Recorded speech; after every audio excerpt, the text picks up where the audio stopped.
Berita Sumsel 24 jam hari ini. Perkembangan pembangunan kawasan Keramasan saat ini dinilai cukup pesat. Keberadaan perguruan tinggi dan akses ekonomi di lokasi itu menjadi nilai plus bagi kota baru tersebut. Demikian diungkap Sekretaris Daerah Kota Palembang, Dr. Andes Ratudewa, MSI. Perkembangan sebuah kota salah satu indikatornya adalah infrastruktur yang bagus dan penataan kawasan. Hal itu semua kini ada di kawasan Keramasan, mulai dari keberadaan perguruan tinggi dan akses ekonomi.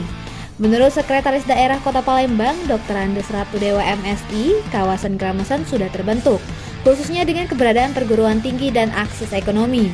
Karena menurut Dewa, hadirnya infrastruktur merupakan peluang sebuah kota akan maju, tinggal lagi penataannya. Dewa memperkirakan Keramasan ke depan akan maju pesat, apalagi di sana ada perumahan elit Citraland Palembang.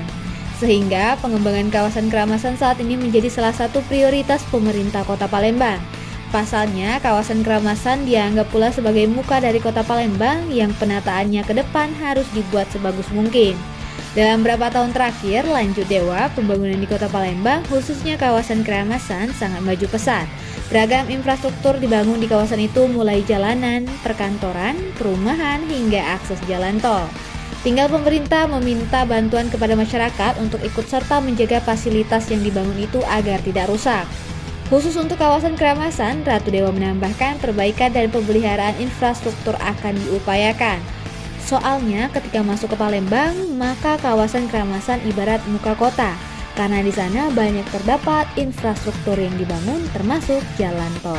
Dari segala stakeholder di sana harus tertata rapi, mulai dari infrastruktur dan juga penataan lainnya, termasuk pembangunan kota. Itu juga bagian dari grand design yang ada di Papda dan pemerintah Kota Palembang. Itu yang sekarang menjadi prioritas bersama. Ya, kalau saya kira kalau masih dalam pada tahap wacana, tapi potensinya baik karena sudah banyak para ada perguruan tinggi dan juga ada beberapa dinas instansi yang sudah mengarah ke sana untuk pembangunan perkantoran. Ya. Reporter Dian Cahyani Fitri, palfresh.com.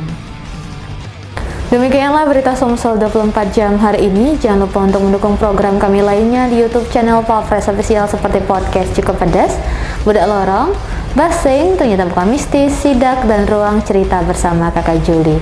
Saya Dela Nasution, sampai jumpa.